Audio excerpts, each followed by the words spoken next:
Hey y'all, how you doing? It's girl Andrea Mason, your global voice. Let's jump into it. Let's talk about mental health. What comes to your mind when it comes to mental health? I have been connecting with individuals all around the world, and the way that they are handling mental health, to be quite honest, is very frustrating. See, I have dedicated over 2 decades plus of my career, of my life, working with individuals in the mental health field as a liaison between institutions, as providing support, references, referrals, outsourcing, as well as education and supportive counseling. And what I have learned is that it is becoming more prominent with the way the world is, and it is becoming more typical, more common in individuals. It's not so much taboo, but the way that it's being handled, the way that it's being treated, the way that it's being perceived really frustrates me. Now, see, for those of you who may not know, I was a victim of abuse and bullying as I was younger, and I have claimed victory every day of my life since I've made the shift, changed my channel, and began to press play. Plan life according to you, in my case, me. And as I was a counselor for individuals in this industry, people were concerned. It was taboo. It was stigmatized. Individuals were labeled. They were outcast. They were not listened nor heard. And it takes a toll on people. Now, words can either be wisdom or weapons, and the way you interpret it means the world to you, because you can interpret it from the naysayers or the reel that keeps playing in your mind of everybody that was negative and bullied and abused you, or you can change your channel, what I use in my terminology, and take the pains and turn them into gains. But what I've explored over the world with mental health in all the broad countries of where I have virtually spoken is that there's real no grasp on it. There's real no like education, or the right education or services provided. It's kind of swept under the carpet in some areas. Some areas are not allowed to speak of it. Other areas you are blacklisted or put on a list of judgment. And to me, that's outright, not ethical in all means. And during my career, I remember that, because that's what made me shift my industry careers, is that when it became more political, more business, and not about the individual or the patient, that's when I had to step aside. That's when I shifted gears.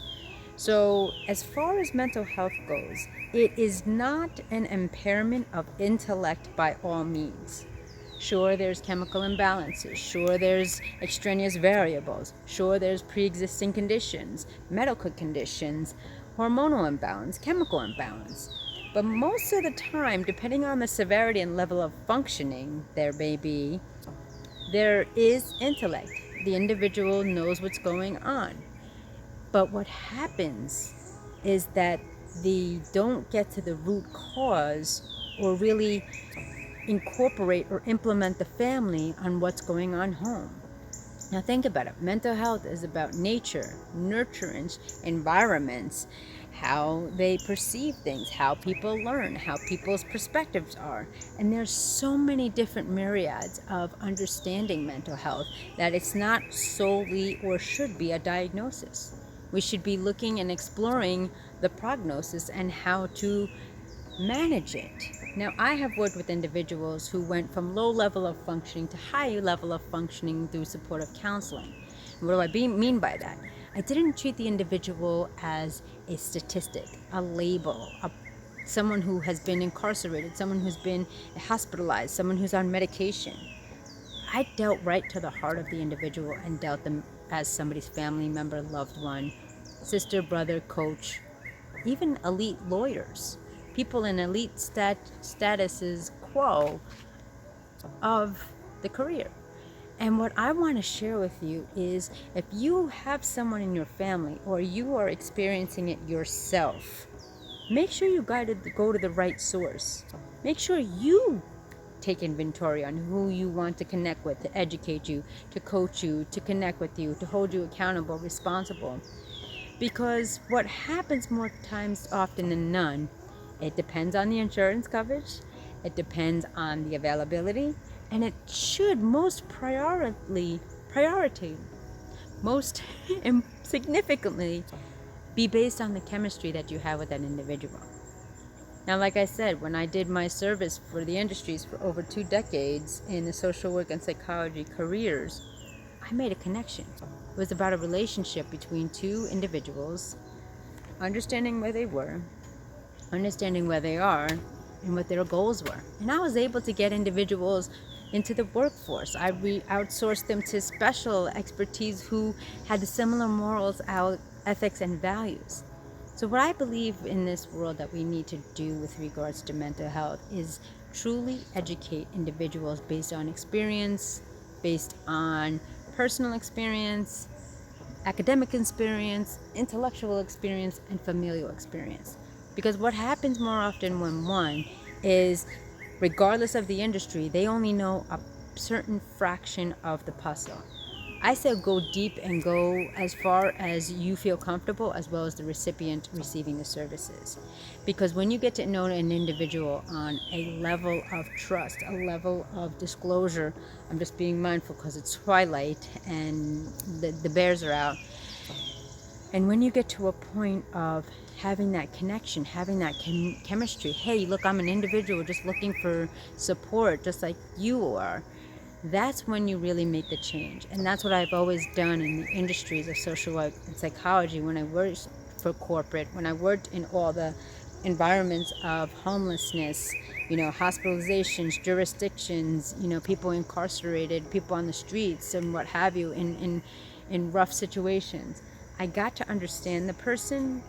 I got them to reveal and feel comfortable of where they've been and where they want to be, and then bridge the gap. So let's heighten our awareness about mental health. Let's have more discussions. Let's have more education. Let's be in the moment, share our experiences, and see how you can help others. I have several individuals I'm connected with that have children, family members, including myself, that have mental health conditions that they were diagnosed as. And the reason why I put it in quotes is because that's what society has already portrayed on them. Nobody's dealing with the heart. Nobody's dealing with the soul. Nobody's dealing with the spirit of the individual, of who they are as a person. So let's start heightening our awareness and bringing it to the school systems, through the police, law enforcement, to the world. Because the more you know, the more we can grow together. Thank you for listening. Thank you for watching. My name is Andrea Mason, alumna of Dr. Les Brown and the creator and innovator of the life transformational journey called Press Play, Plan Life According to You. I look forward to seeing you in the next video. Connect with me, hit that notification bell at andreamasons.com, and I'll see you then.